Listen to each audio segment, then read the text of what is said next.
Before we get into today's edition of Just the Truth, Mike Lindell sent me a note yesterday. He has a special for the 6-piece towel set, $25 when you use promo code Joey. Just go to mypillow.com, use promo code Joey. You'll get the $25 offer on the 6-piece towel set, and I promise you, these will be the most comfortable, the most absorbent towels that you own. mypillow.com, use promo code Joey. Get the 6-piece towel set for just $25. Thanks for joining me in the PhD Weight Loss and Nutrition Studio. To lose weight for the last time, visit myphdweightloss.com.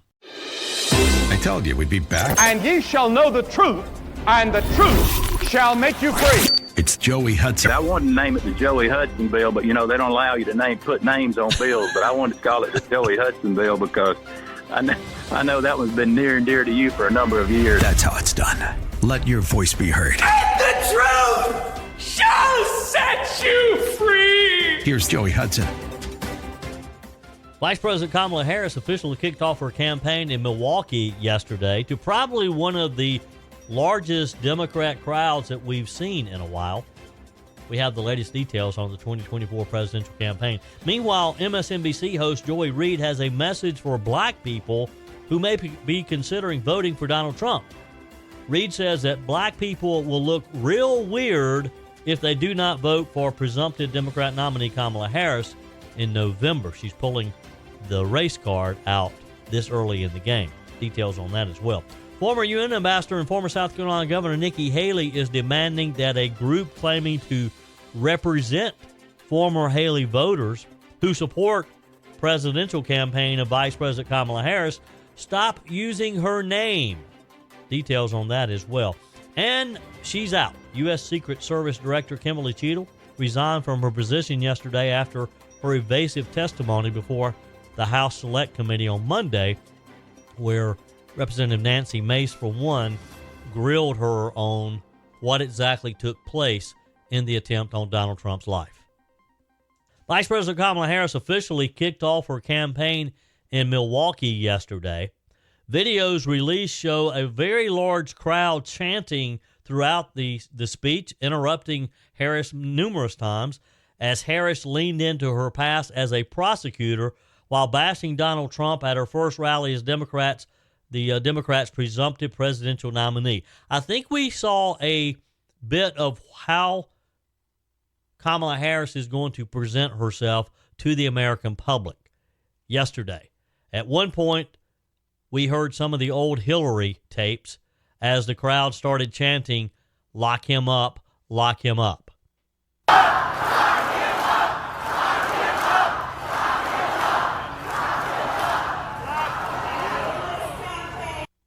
The vice president paused as chants of "lock him up" broke out following a line that she had in the speech about prosecuting people and about how she had a record over the years of knowing people just like Donald Trump. She had tested this line on Monday evening as she visited her campaign headquarters following Joe Biden's abrupt withdrawal from the race and endorsed her. I think, again, we're going to hear this quite often from Kamala Harris. This is going to be part of her stump speech. She also talked about, as Attorney General and a prosecutor, how she knew people like Donald Trump. So as Leah told you, before I was elected vice president, before I was elected United States Senator, I was elected Attorney General of the state of California, and I was a courtroom prosecutor before then. And in those roles, I took on perpetrators of all kinds. Predators who abused women, fraudsters who ripped off consumers, cheaters who broke the rules for their own gain. So hear me when I say, I know Donald Trump's type. Although the official audio feed from the campaign showed rally goers also chanting Kamala, Kamala, following her anti-Trump barbs, on-the-ground footage showed large parts of the crowd chanting "lock him up" about Trump. A New York Post reporter on the ground estimated roughly a third of the room were joining in. The complimentary chants of matching syllables punctuated the otherwise on-message rally, the Post said, as Harris vowed to restore federal abortion rights in order to win on November the 5th. Despite her last-minute elevation to the top slot, she said she's in it to win it, basically. The Harris campaign said that more than 3,000 people attended the indoor rally in Milwaukee. I was just there last week. Hard to believe that we go from the Republican National Convention in Milwaukee to Kamala Harris kicking off her campaign in Milwaukee in just about a week's time. By comparison, a joint campaign rally featuring Biden and Harris in Philadelphia just at the end of the spring, May 29th, where they had a less than half full school gym, and they never were able to fill a room. Yet suddenly, Kamala Harris is filling a room, supposedly it had a capacity of 3,000 people. Wisconsin Democrat Chairman Ben Wickler told the New York Post, "I'm so excited and bursting with energy." He said, "If you asked me 6 weeks ago what the biggest challenge is in this campaign is that voters are not tuning in," he said. "All of that is now out the window. This is now one of the most fascinating and exciting presidential elections in modern history." And folks, this is what I said the other day. And leading up to thinking that Joe Biden was going to step aside, we cannot underestimate Kamala Harris. We have to take her seriously. Yes, she is an idiot. Yes, she, like Joe Biden, has trouble completing sentences that make sense. She'll throw out a word salad in a minute. But she also is much better than anything Joe Biden could have ever done. And I can see how she can reinvigorate the Democrats because they had lost hope. They didn't think they had a chance with Joe Biden. Now they're seeing just a glimmer of hope if she can just keep from embarrassing herself. And she's a show person. Harris walked out on the stage to Beyonce's Freedom, which is, by the way, her new campaign anthem. And the crowd just went nuts. She asked, "Do we want to live in a country of freedom, compassion, and rule of law, or a country of chaos, fear, and hate?" And again, she's going to try to paint Donald Trump as a divider, as a divisive candidate. Doesn't matter what she has been responsible for and what Joe Biden has been responsible as far as dividing our country. She's going to try to portray herself as riding in on the white horse, saving the Democrat Party. Harris's event, one of the attendees at Harris's event, Sandra Smith, identified herself as a receptionist for a hospice center from West Allis, Wisconsin, told the New York Post, "I'm fine with it. If Joe trusts her, I trust her," adding she hopes that Harris picks Transportation Secretary Pete Buttigieg as her running mate. Leslie Dane, 61, a retired nonprofit worker, interviewed also by the New York Post, said she came to hear how she's going to beat Trump and said she believes Harris would stand the best chance of doing that by picking either Senator Mark Kelly of Arizona or Governor Josh Shapiro of Pennsylvania. She said, "Not going to lie, I would like for her to combat Trump's accusations toward the Democrat Party," said Benjamin Hooks, who runs a radio station in Milwaukee, ahead of the vice president's remarks.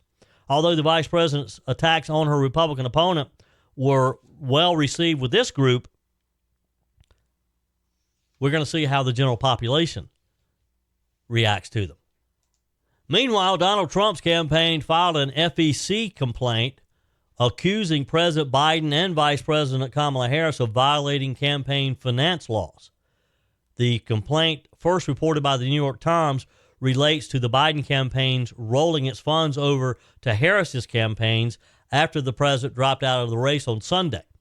In the filing, which was obtained and released by several media outlets, including Fox News, the Epoch Times, Newsmax, the Trump campaign argued that Harris is seeking to perpetrate a $91.5 million heist of Joe Biden's leftover campaign cash.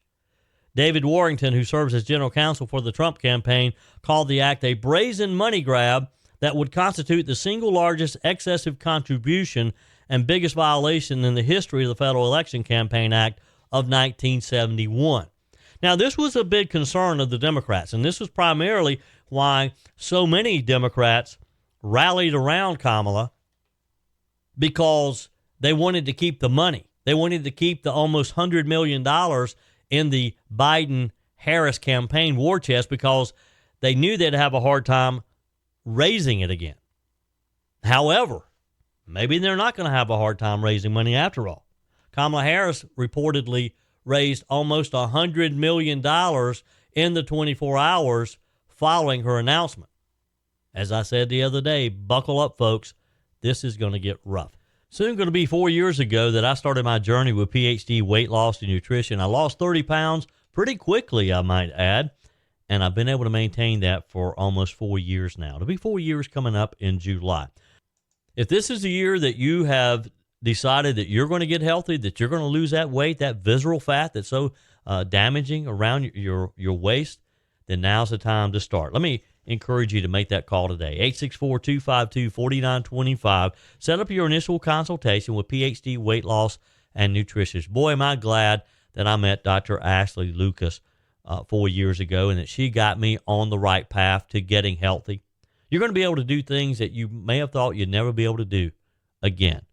Play with the kids, the grandkids, be able to hike and walk, and maybe play a full 18-round hole of golf and be able to do it and not get so winded. Because when you take that excess weight off, you're just going to feel better. You're going to be able to focus. You're going to be able to sleep better. Your overall health is just going to be improved. 864-252-4925. Call, set up your initial consultation. Find them online at myphdweightloss.com. PhD Weight Loss and Nutrition, the official partner of the Clemson Tigers. Hope you'll join the conversation today. 864-477-JOEY, 864-477-5639.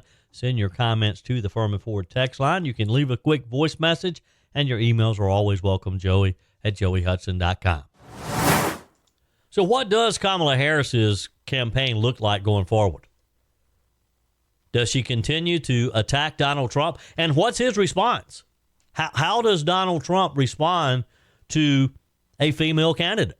We saw him against Hillary. Are we going to kind of see a replay of the Trump-Clinton campaign of 2016?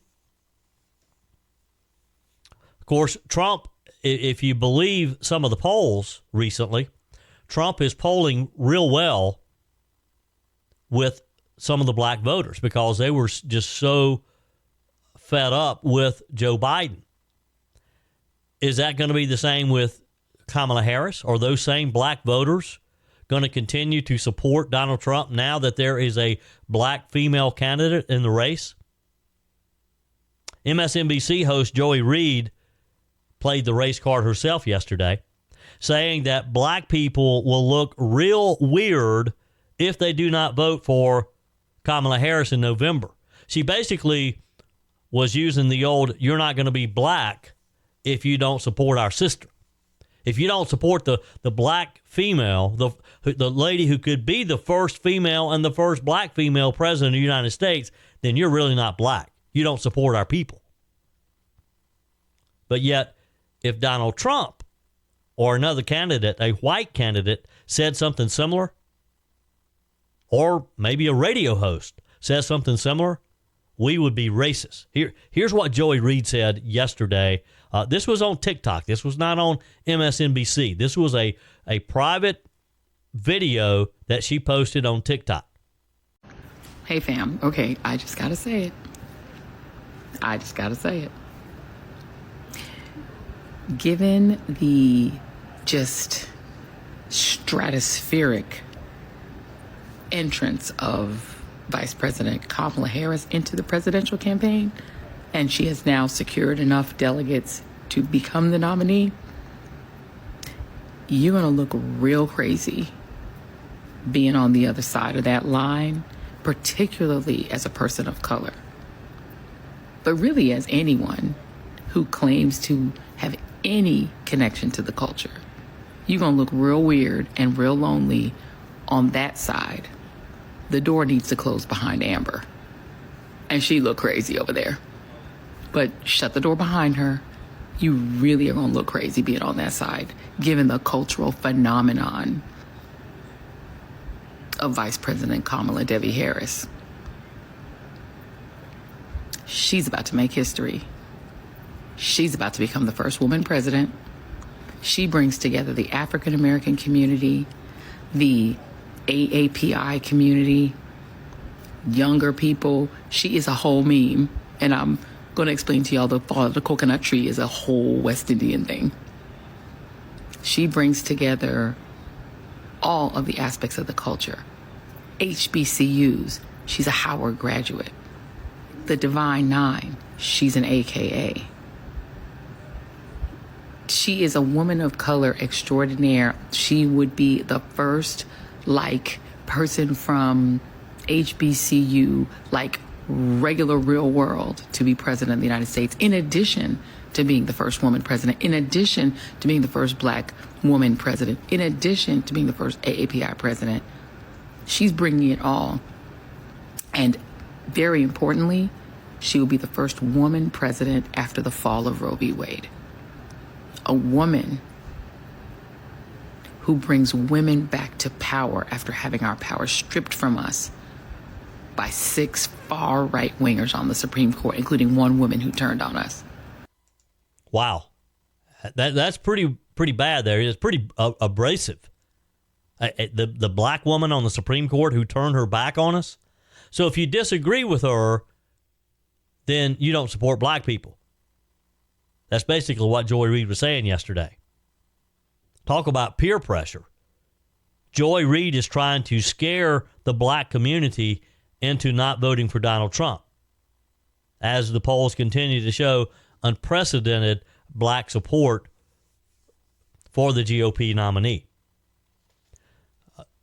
There are others, though, who also are not happy with the idea that Kamala Harris is probably going to be win the nomination in Chicago in just a couple of weeks. Primarily, there's still some big donors. Now, granted, according to what we have heard, what we've seen, according to Kamala Harris in her speech yesterday, they raised a lot of money after it was announced that she was going to that she had enough votes locked up, they think, to give her the nomination. And after Joe Biden and a whole host of other top Democrats endorsed her candidacy. But not everybody.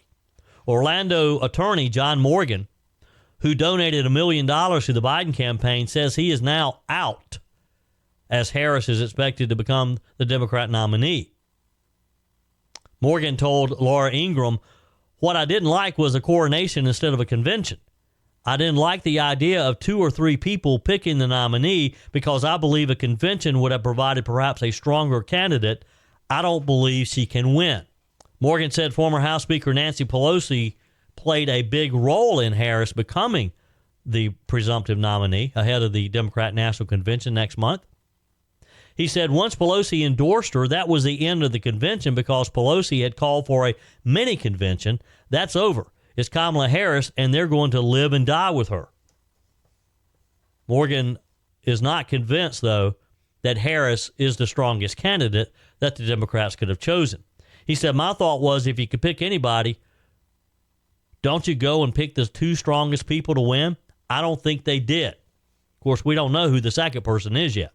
That's yet to be revealed. Hope you'll join the conversation today. 864-477-JOEY, 864-477-5639. Send your comments to the Furman Ford text line. You can leave a quick voice message, and your emails are always welcome, joey@joeyhudson.com. Whether you're replacing a broken appliance or maybe you're just upgrading, you're totally remodeling the kitchen, when it's time to get those new appliances, when you're ready for them, you don't want to have to wait weeks or even months to get started using them, right? Well, that's not the case when you shop with my friends at Discounted Appliance Warehouse. With over 11,000 square feet and 1,500 appliances at any given time, you can buy today and use today quite often. I'm talking about shopping with my friends at Discounted Appliance Warehouse in Pickens. It's worth the short drive over to Pickens.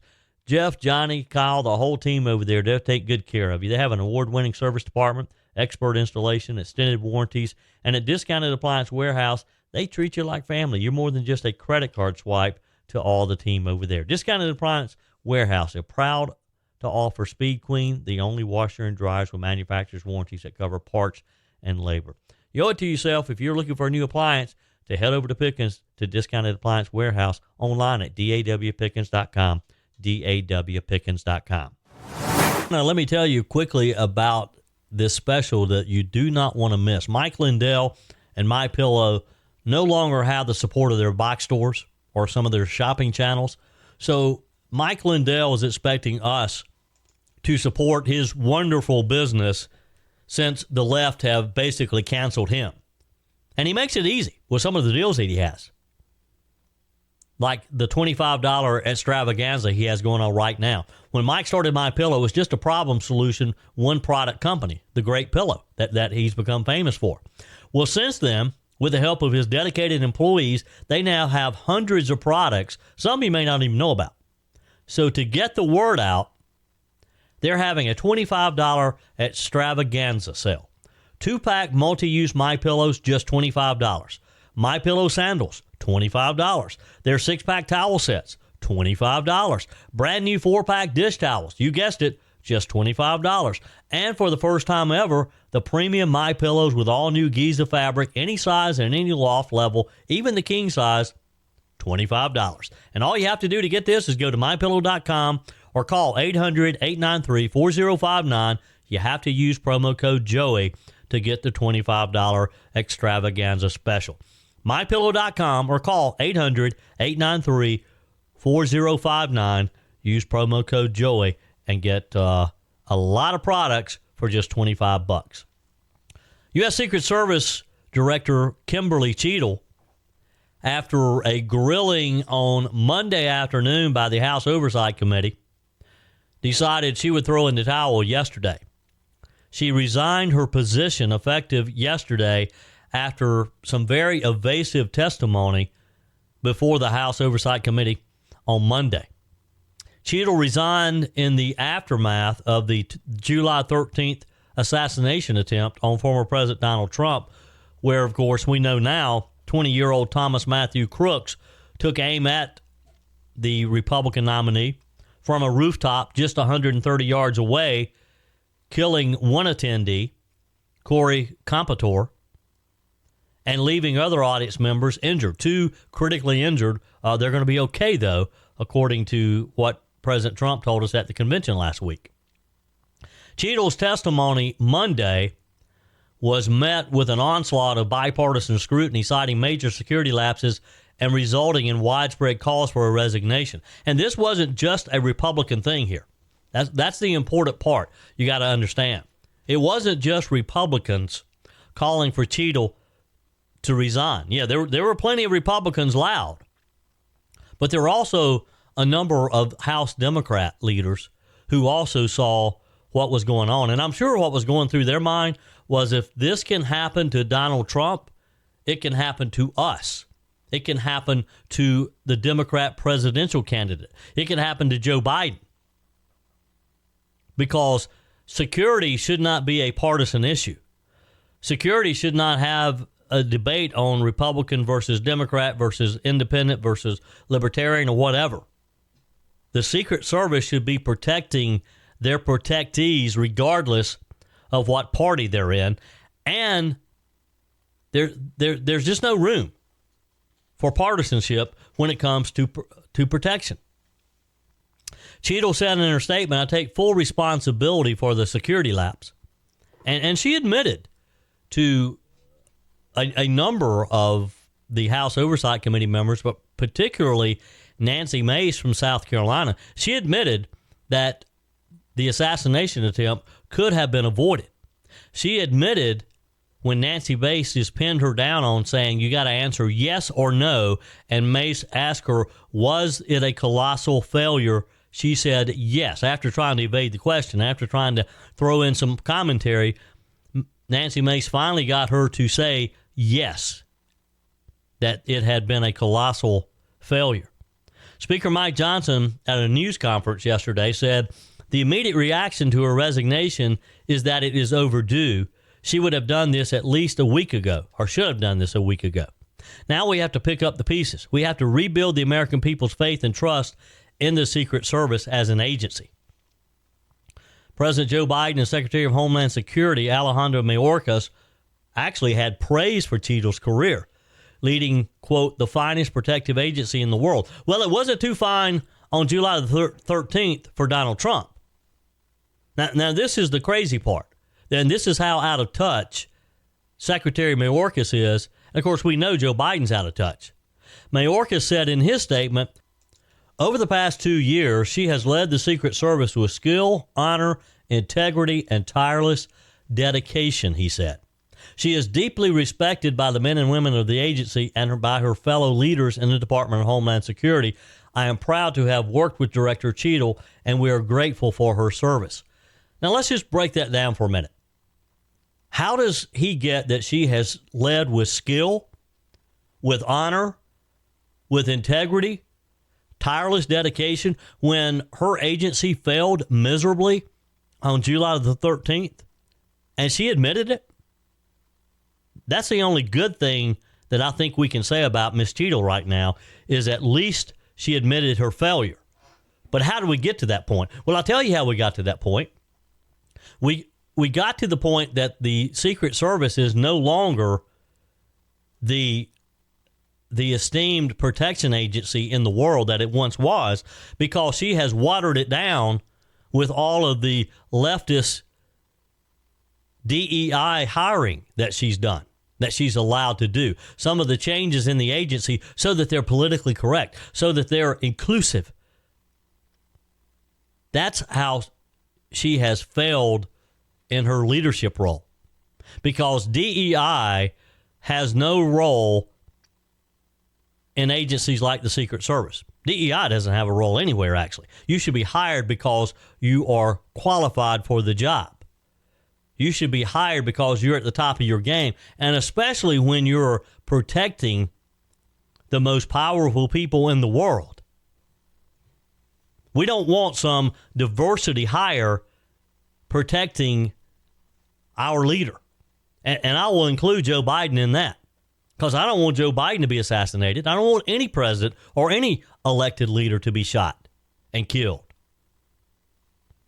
Joe Biden said in a statement also, Jill and I are grateful to Director Kim Cheatle for her decades of public service.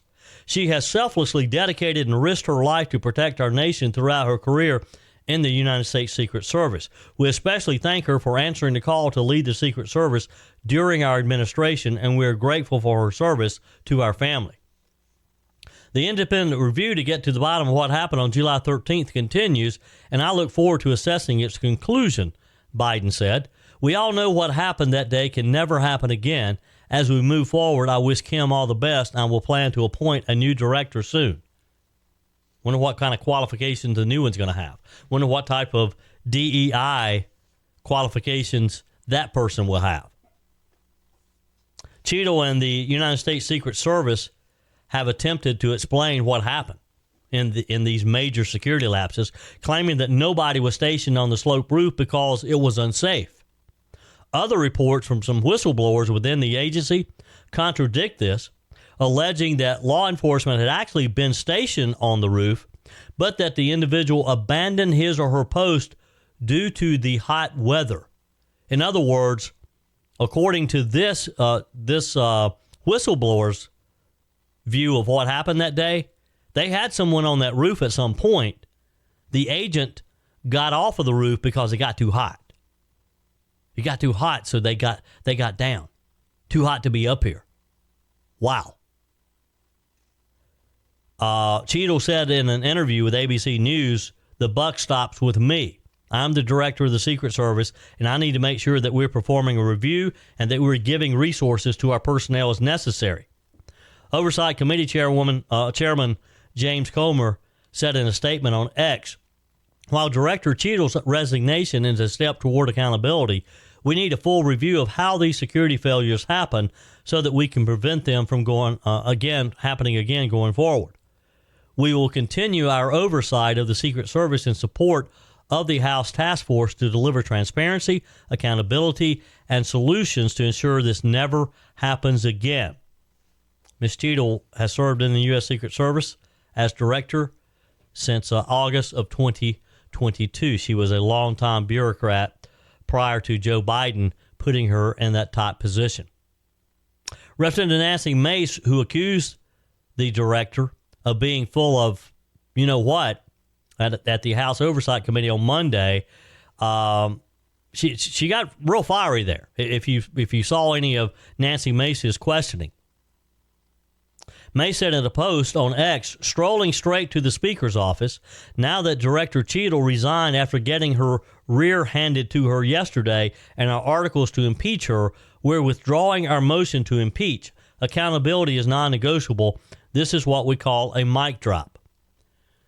Now, she resigned because not only were the Republicans asking her to resign, but this letter that Nancy Mace mentions in her post on X, Democrats were also asking her to resign. She knew she could not survive.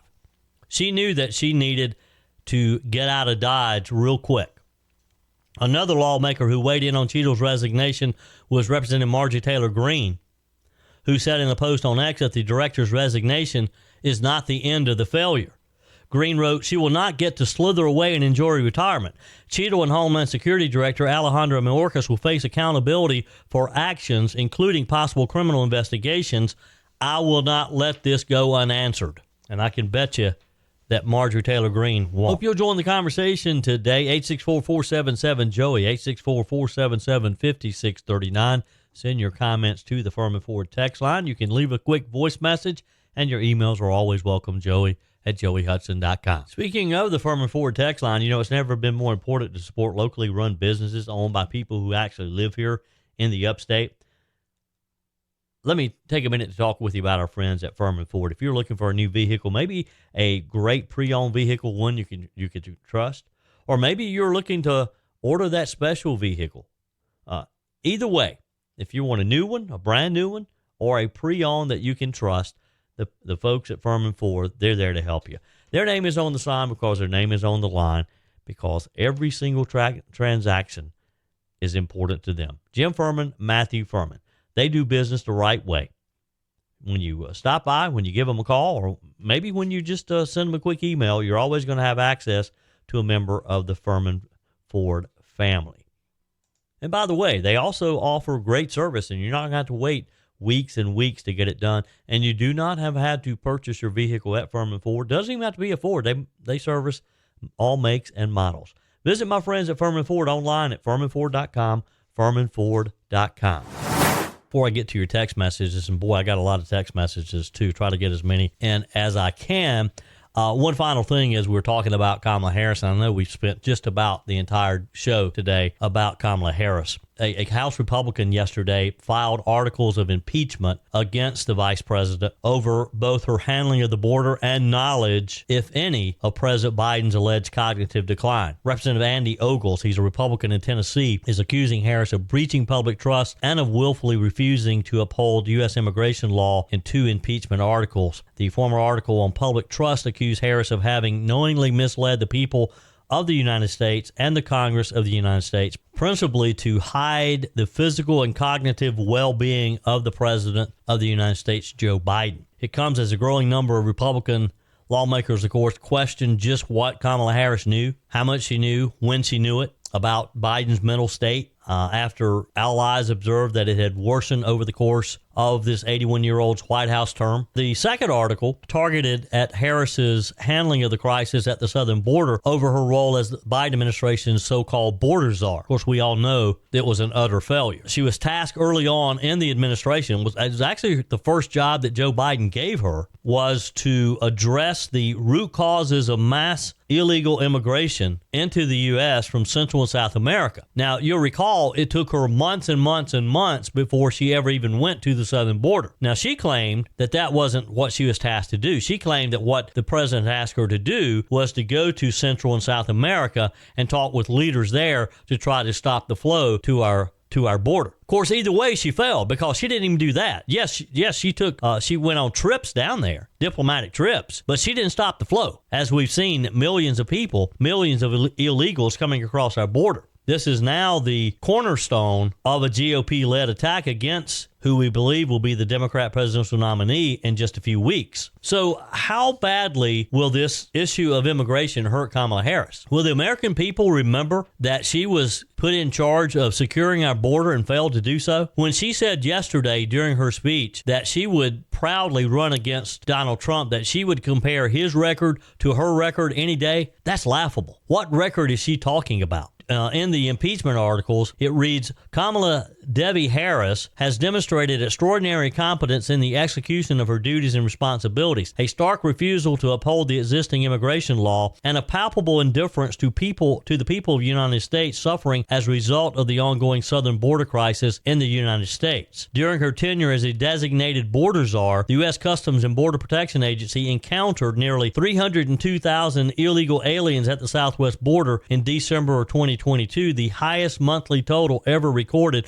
and representing 4 consecutive months of over 240,000 illegal alien encounters. And it goes on from there. I think you get the idea. Just as Ogles introduced his legislation, the House Rules Committee advanced a resolution by Representative Elise Stefanik to condemn Harris over the border crisis as well. That bill is expected to get a House-wide vote sometime maybe before the end of the week.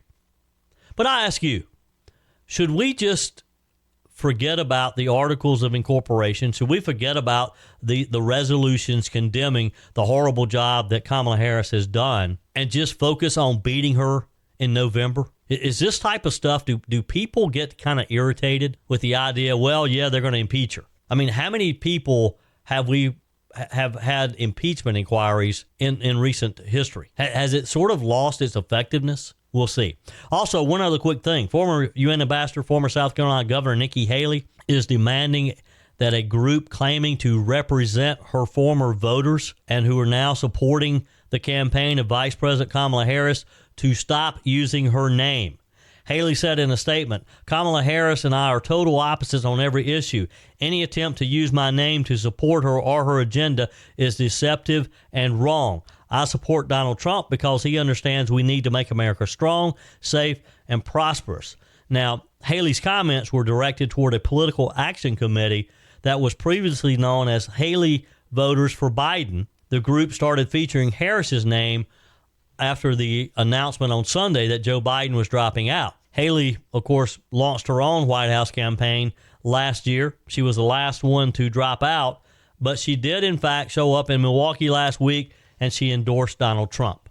And she is supporting him 100%. Okay, on to the text line. Faye writes, Joey, during the questioning of Cheatle, Nancy Mace was called down several times for her language. I didn't like her verbiage. However, her words were nothing when compared to the life Kamala Harris has lived. And I can't assume Harris has changed when I hear her telling women about killing their babies and knowing she left the border open for us to be killed in our own homes. She is further left than Bernie Sanders. Just chilling to think this vile woman could be president. If this happens, the Lord will completely leave us to our own devices. We have to go vote. You're right, Faye. We have to defeat Kamala Harris. Susan writes, Whitmer's probably afraid to leave Michigan because a Republican governor would take her place. The only reason she got reelected was by pulling a Zelensky and having her strongest Republican opponents disqualified. This, of course, in reference to Gretchen Whitmer and the report that she made it very clear she had no interest in being Kamala Harris's running mate when her name has been circulated. Katrina writes on the text line, just checking to see what you think. I think the Democrats have been planning this arrangement with putting in Kamala at this stage of the game. They always have a game plan. They knew that Kamala wouldn't pass the primaries. They're very well prepared, and this was the master plan, and Biden is an equal player in their charades. I don't know, Katrina. I think Joe Biden is so vain, he's so proud, full of pride, that he couldn't have himself step aside knowing that he was weak, but he couldn't admit to himself that he was not up for running for re-election. I think he had every intention of continuing with the campaign. I think he probably still would if he had not gotten sick. I think COVID probably claimed another victim by killing Joe Biden's candidacy. Jordan writes, how in the world does Kamala Harris being a DEI pick make you a racist? Well, Jordan, I had the same question. Jordan's responding to a texter I had yesterday who called me a racist because I said Kamala Harris is Joe Biden's DEI pick. And she is. I stand by that statement. Jordan says she is plain and simple. Her back and forth with Joe Biden during the debates for the presidencies shows there's no love between the two. She was picked for her skin color. Jordan, be careful. You'll be accused of being a racist too. Says, I've been listening to you every morning for years now, and I know you're not a racist. Thank you, Jordan. She's not fit for vice president, and for sure not fit to lead this country. This whole regime is a laughingstock. God bless you, Joy, and you keep bringing the truth every morning. I promise we're listening. The conservative army is growing every day, and a lot of people are finally waking up and opening their eyes to the destruction that the left causes. God bless the USA. You are so right, Jordan. Thank you for your text. Chuck says, hi, Joey. Good show. I'm wondering, since we would not blame Trump for the failures of the CDC and the Fauci due to his having inherited them, is it fair to blame Cheatle for the Secret Service failure? She must, of course, be responsible for her lack of candor or truthfulness. Glad you got back from Milwaukee okay. Appreciate your text, Chuck. Tonight at 8 o'clock, President Joe Biden will speak via video for the first time since self-isolating due to a COVID-19 diagnosis. And for the first time, of course, after ending his candidacy and a week after testing positive. In a post on X, he wrote, tomorrow evening at 8 p.m. Eastern Time, this was yesterday, I will address the nation from the Oval Office on what lies ahead and how I will finish the job for the American people. It's going to be interesting to hear what he says tonight. Just what his future is. He's a lame duck now. He's announced that he's not running. Personally, I just hope he holds on and can complete the term so that he doesn't hand over the presidency to Kamala Harris. It's one thing to hand over his delegates to Kamala Harris. It's quite the other to allow her to move into the White House for a few months. The president's been out of public view, of course. Been a lot of speculation since he has not been seen since he was tested positive. He returned to the White House yesterday. He ignored the press. He was his usual grumpy self. Of course, he surprised everyone on Sunday when he pulled out of the presidential race. Even though there had been rumors that he would probably do so, I think people were still surprised that he actually did it. He issued his original letter saying that he was withdrawing from the race, did not mention Kamala Harris. He quickly issued another statement. Someday we're going to know the story about that, too. I would love to know what happened. I do not think he intended to endorse Kamala Harris that quickly.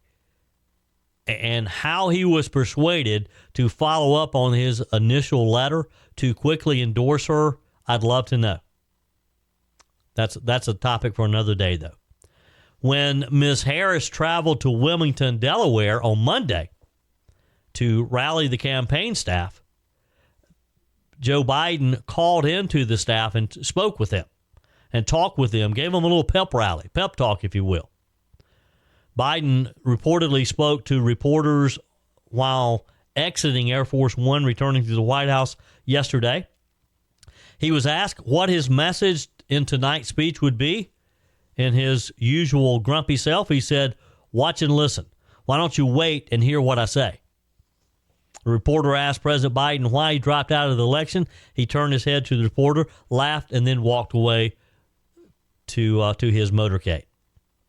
One day after the president withdrew, one day, Kamala Harris secured the support of at least 2,574 delegates, according to the report, which is more than the just over 1,900 majority of the delegates that she'll need to win on the first ballot at the Democrat National Convention held August 19th through the 22nd in Chicago. Delegates, however, won't cast the official nomination until the convention, so we still have a few weeks for something to happen. I don't see that happening now. I don't see anyone challenging her now. Maybe a day or so ago, when a lot of people were speculating, But the leadership within the Democrat Party have rallied around Kamala Harris. One final thing, the White House doctor, Dr. Kevin O'Connor, released another update on Biden's symptoms, which he said the COVID had almost resolved completely after a 10th dose of Paxlovid. He said the president's pulse, blood pressure, respiratory rate, and temperature remain absolutely normal. His oxygen saturation continues to be excellent on room air. His lungs remain clear. Pretty much the same report that we heard on Monday as well. Biden also issued a statement yesterday after Secret Service Director Kim Cheatle resigned. He said, as a leader, it takes honor, courage, and incredible integrity to take full responsibility for an organization tasked with one of the most challenging jobs in public service. The independent review to get to the bottom of what happened on July 13th continues, and I look forward to assessing its conclusion, he said. President Biden added that he wishes Ms. Cheatle all the best and said he will appoint a new director soon. So what will a Donald Trump-Kamala Harris race look like? What will a Donald Trump-Kamala Harris debate look like? And it looks like there's going to be one, or maybe two or three. Assuming that Kamala Harris is able to complete the coronation ceremony that her Democrat crony started for her on her behalf when Joe Biden stepped aside on Sunday, assuming that she does get those delegates and she is the Democrat nominee, it looks like that there will be multiple debates. Of course, a debate is exactly how we got to where we are today. If Trump had not debated Joe Biden so early, the Biden campaign probably would not have gone off the rails like it did. One day we're going to read about what really happened in somebody's book. Do you think the way this whole thing has played out was by design? I do, to a degree. I have been saying for months now that I did not believe Joe Biden's name would be on the ballot. Some of you probably heard me say that. So think about it. Someone from within Joe Biden's circle who knows that he's weak, who knows that he's not cognitively able to carry out the functions of the presidency, who knows that Donald Trump is going to beat him like a drum in November. This person is a bureaucrat. He wants to keep his job, or she wants to keep her job. So what better way to do that than to clear Biden out of the way so that a stronger Democrat, or at least a Democrat that they perceive to be stronger, can step in and finish the campaign. This person knew that Joe Biden was not capable of finishing this debate. They knew that he would fail miserably. So they convinced him, and this is where Joe Biden's pride came into this, because, he loves a challenge. He loves to talk back to people. He loves to play the bad guy. I'm the big tough guy. Grew up in Pennsylvania. So they played to his personality, and they knew that he would challenge Donald Trump to a debate, put in the right situation. And they knew Trump would accept. Trump was never going to shy away from debating Joe Biden. Trump was going to jump all over that, even early, even before either one of these two men had accepted their party's nomination. So the question is, did they expect him to fail miserably? And did they plan to use this to push him out early? Or did they even possibly openly talk about this? The conversation could have gone something like, Mr. President, you're weak. We're not sure you can do this. So why not go ahead and do a debate now? Because we know if you challenge Donald Trump, he'll accept. Why not go ahead and do this and see if you can make it out okay? If you don't, then you step aside. The conversation very well could have gone something like that. But regardless, if Vice President Kamala Harris wins the Democrat Party's nomination, which there's no reason to think that she won't now, there's going to be some lively debates between she and Donald Trump. Yesterday, the former president told reporters on a press call he would absolutely agree to a second presidential debate, his first against Ms. Harris, were she to receive the final nomination. It's going to be interesting to watch, folks. Buckle up. That's it for today's edition of Just the Truth. Thanks for joining me in the PhD Weight Loss and Nutrition Studio. To lose weight for the last time, visit myphdweightloss.com. If you haven't joined our mailing list yet, visit my website, joeyhudson.com. Just click on the Connect with Joey button so that you can receive our emails and the most up-to-date news. Also, find me on YouTube. Be sure and like, subscribe, follow me on my YouTube channel. Just search for Joey Hudson. Appreciate you spending a few minutes of your day with me. Be sure and forward this edition of Just the Truth to some friends. Just click on the share button.